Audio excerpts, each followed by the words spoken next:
ਸਤਿ ਸ਼੍ਰੀ ਅਕਾਲ ਦੋਸਤੋ, ਮੈਂ ਤੁਹਾਡਾ ਸਭ ਦਾ ਆਪਣੇ YouTube ਚੈਨਲ 'ਤੇ ਬਹੁਤ-ਬਹੁਤ ਸਵਾਗਤ ਕਰਦਾ ਹਾਂ। ਦੋਸਤੋ, ਅਸੀਂ ਅੱਜ ਦੀ ਇਸ ਵੀਡੀਓ ਦੇ ਵਿੱਚ ਰਿਕਰੂਟਮੈਂਟ ਦੇ ਨਾਲ ਸੰਬੰਧਿਤ ਲੇਟੈਸਟ ਅਪਡੇਟ ਸ਼ੇਅਰ ਕਰਨ ਜਾ ਰਹੇ ਹਾਂ, ਜੋ ਕਿ ਗ੍ਰਿਫ ਦੇ ਵਿੱਚ ITI ਦੀਆਂ ਅਸਾਮੀਆਂ ਦਾ ਨੋਟੀਫਿਕੇਸ਼ਨ ਕੱਢਿਆ ਗਿਆ ਹੈ। ਤੁਸੀਂ ਸਕਰੀਨ 'ਤੇ ਦੇਖ ਸਕਦੇ ਹੋ, ਜਨਰਲ ਰਿਜ਼ਰਵ ਇੰਜੀਨੀਅਰ ਫੋਰਸ, ਜਿਹਨੂੰ ਅਸੀਂ ਗ੍ਰਿਫ ਕਹਿੰਦੇ ਹਾਂ, ਔਰ ਐਡਵਰਟਾਈਜ਼ਮੈਂਟ ਹੈਗੀ ਹੈ 4/20/22 ਔਰ ਜਿਸ ਦੇ ਵਿੱਚ ITI ਦੇ ਬੇਸ 'ਤੇ ਅਸਾਮੀਆਂ ਦਾ ਨੋਟੀਫਿਕੇਸ਼ਨ ਕੱਢਿਆ ਗਿਆ। ਤੁਸੀਂ ਦੇਖ ਸਕਦੇ ਹੋ, ਸਭ ਤੋਂ ਪਹਿਲਾਂ ਜਿਹੜੀ ਪੋਸਟ ਹੈਗੀ ਹੈ ਰੇਡੀਓ ਮਕੈਨਿਕ, ਔਰ ਜਿਸ ਦੇ ਵਿੱਚ ਟੋਟਲ 2 ਅਸਾਮੀਆਂ ਹਨ। ਉਸ ਤੋਂ ਬਾਅਦ ਹੈ ਆਪਰੇਟਰ ਕਮਿਊਨੀਕੇਸ਼ਨ, ਜਿਸ ਦੇ ਵਿੱਚ ਟੋਟਲ ਅਸਾਮੀਆਂ 154 ਹਨ, ਜਿਸ ਦੇ ਵਿੱਚ ਅਨਰਿਜ਼ਰਵਡ 62 ਹੈ, SC ਦੀਆਂ 25 ਹੈ, ST ਦੀਆਂ 9 ਹੈ, OBC ਦੀਆਂ 43 ਹੈ, ਅਤੇ EWS ਦੀਆਂ 15 ਅਸਾਮੀਆਂ ਹੈ। ਉਸ ਤੋਂ ਬਾਅਦ ਹੈ ਡਰਾਈਵਰ ਮਕੈਨੀਕਲ ਟਰਾਂਸਪੋਰਟ, ਔਰ ਜਿਸ ਦੇ ਵਿੱਚ ਟੋਟਲ ਅਸਾਮੀਆਂ ਹੈਗੀਆਂ ਜੀ 9। ਉਸ ਤੋਂ ਬਾਅਦ ਹੈ ਵਾਹੀਕਲ ਮਕੈਨਿਕ, ਜਿਸ ਦੀਆਂ ਅਸਾਮੀਆਂ ਤੁਸੀਂ ਸਕਰੀਨ 'ਤੇ ਦੇਖ ਸਕਦੇ ਹੋ, 236 ਅਸਾਮੀਆਂ, ਜਿਸ ਦੇ ਵਿੱਚ 119 ਅਸਾਮੀਆਂ ਹੈਗੀਆਂ ਅਨਰਿਜ਼ਰਵਡ, 36 ਅਸਾਮੀਆਂ ਹੈਗੀਆਂ SC ਦੀਆਂ, ST ਦੀਆਂ ਹੈਗੀਆਂ 14 ਅਸਾਮੀਆਂ, OBC ਹੈਗੀਆਂ 44, ਔਰ EWS ਦੀਆਂ ਹੈਗੀਆਂ 23 ਅਸਾਮੀਆਂ, ਔਰ ਟੋਟਲ ਹੈ 236।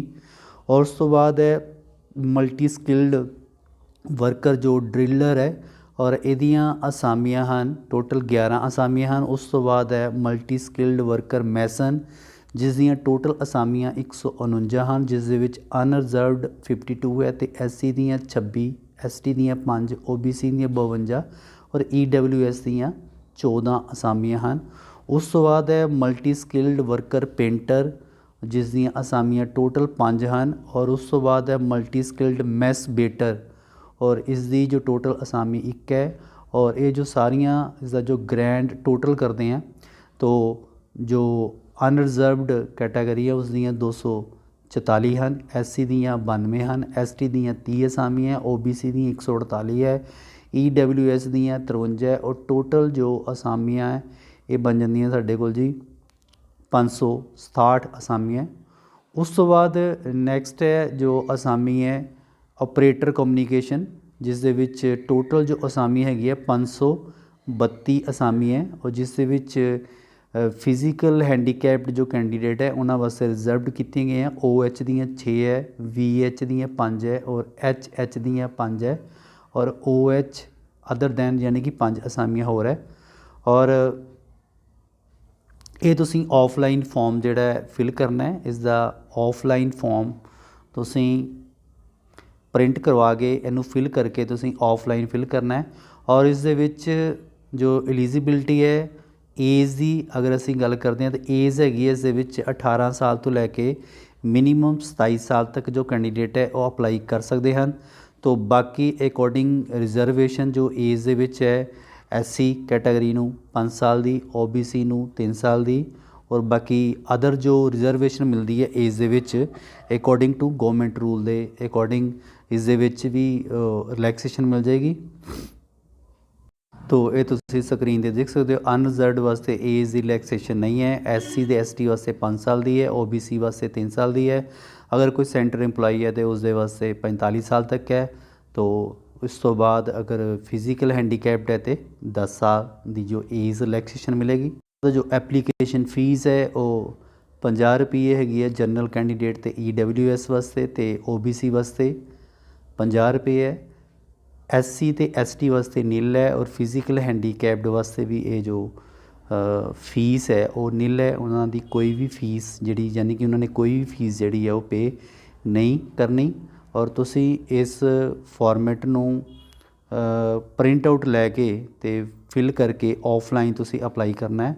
ਔਰ ਇਹ ਜੋ ਫੋਰਮ ਹੈ ਇਸ ਦੀ ਐਡਵਰਟਾਈਜ਼ਮੈਂਟ ਦੇ ਅਕੋਰਡਿੰਗ ਤੁਸੀਂ 45 ਦਿਨਾਂ ਦੇ ਅੰਦਰ ਅੰਦਰ ਇਹਨੂੰ ਤੁਸੀਂ ਫੋਰਮ ਨੂੰ ਪੋਸਟ ਕਰਨਾ ਹੈ।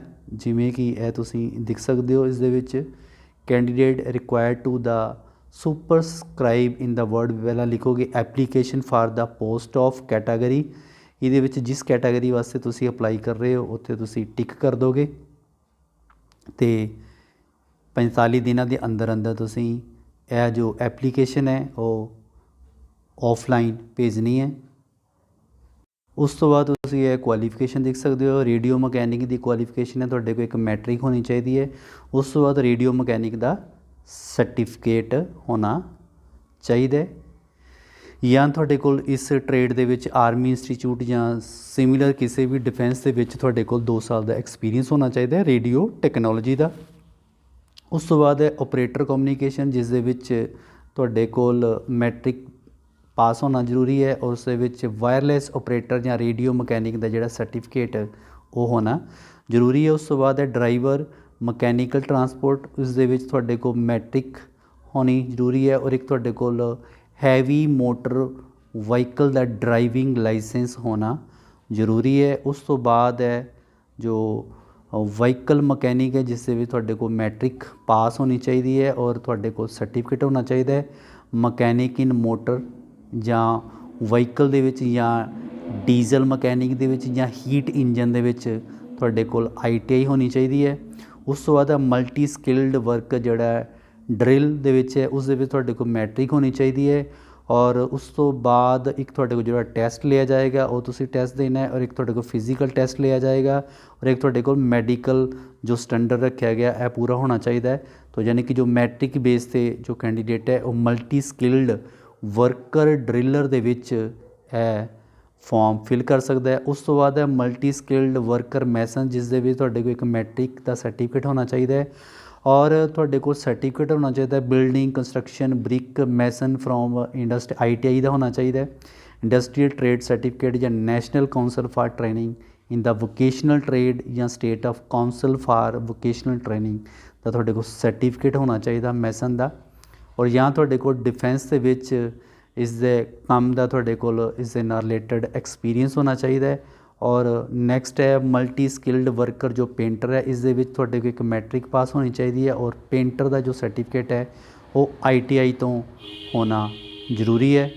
ਤੋ ਇਹ ਉਸ ਤੋਂ ਬਾਅਦ multi skilled worker mess waiter ਹੈ, ਜਿਸ ਦੇ ਵਿੱਚ ਤੁਹਾਡੇ ਕੋਲ ਸਿਰਫ ਇੱਕ ਮੈਟ੍ਰਿਕ ਹੋਣਾ ਚਾਹੀਦਾ ਹੈ ਔਰ ਇਸ ਦੇ ਵਿੱਚ ਜੋ ਟੈਸਟ ਕੰਡਕਟ ਕਰਵਾਇਆ ਜਾਏਗਾ ਤੁਸੀਂ ਟੈਸਟ ਨੂੰ ਪਾਸ ਕਰਨਾ ਹੈ ਔਰ ਫਿਜ਼ੀਕਲ ਜੋ ਸਟੈਂਡਰਡ ਹੈ ਉਹ ਪੂਰਾ ਕਰਨਾ ਹੈ ਔਰ ਉਸ ਤੋਂ ਬਾਅਦ ਹੈ ਕਿ ਜਿਹੜਾ ਜੋ ਮੈਡੀਕਲ ਸਟੈਂਡਰਡ ਹੈ ਉਹ ਤੁਸੀਂ according to organisation of guideline ਜੋ ਇਸ ਦੇ ਵਿੱਚ ਗਾਈਡਲਾਈਨਸ ਦਿੱਤੀ ਹੈ ਇਸ ਦੇ ਅਕੋਰਡਿੰਗ ਤੁਸੀਂ ਇਹ ਆਪਣਾ ਫਾਰਮ ਜਿਹੜਾ ਫਿਲ ਕਰ ਸਕਦੇ ਹੋ। ਔਰ ਇਹ ਸਿਲੇਬਸ ਆ ਗਿਆ, syllabus for the written examination. ਤੋ ਜਿਹੜਾ ਕਿ ਪਹਿਲਾਂ ਰੇਡੀਓ ਮਕੈਨਿਕ ਦਾ ਹੈ, ਉਸ ਤੋਂ ਬਾਅਦ ਓਪਰੇਟਰ ਕਮਿਊਨੀਕੇਸ਼ਨ ਦਾ ਹੈ, ਇਹ ਤੁਹਾਡਾ ਇੱਕ ਟੈਸਟ ਲਿਆ ਜਾਏਗਾ। ਉਸ ਤੋਂ ਬਾਅਦ ਡਰਾਈਵਰ ਮਕੈਨੀਕਲ ਟਰਾਂਸਪੋਰਟ ਦਾ ਔਰ ਇਹ ਸਿਲੇਬਸ ਸਾਰਾ ਤੁਹਾਨੂੰ ਇਹਦੀ ਜਿਹੜੀ PDF ਹੈ ਉਹ ਤੁਹਾਨੂੰ ਇਸ ਚੈਨਲ ਦੇ ਡਿਸਕ੍ਰਿਪਸ਼ਨ ਵਿੱਚ ਜਾਂ ਇਸ ਦੇ ਟੈਲੀਗ੍ਰਾਮ ਗਰੁੱਪ ਦੇ ਤੁਹਾਨੂੰ ਇਹਦੀ ਪੂਰੀ ਡਿਟੇਲ ਜੋ ਹੈ ਮਿਲ ਜਾਏਗੀ ਔਰ ਤੁਸੀਂ ਇਹ ਪੂਰੀ ਡਿਟੇਲ ਜੋ ਫਿਲ ਕਰਕੇ ਅਤੇ ਆਪਣਾ ਜੋ ਫਾਰਮ ਹੈ ਉਹ ਕੰਪਲੀਟ ਕਰ ਸਕਦੇ ਹੋ। ਤੋ ਅਗਰ ਤੁਹਾਨੂੰ ਵੀਡੀਓ ਅੱਛੀ ਲੱਗੀ ਤਾਂ ਵੀਡੀਓ ਨੂੰ ਲਾਈਕ ਔਰ ਸ਼ੇਅਰ ਜ਼ਰੂਰ ਕਰਨਾ। ਧੰਨਵਾਦ। ਜੈ ਹਿੰਦ।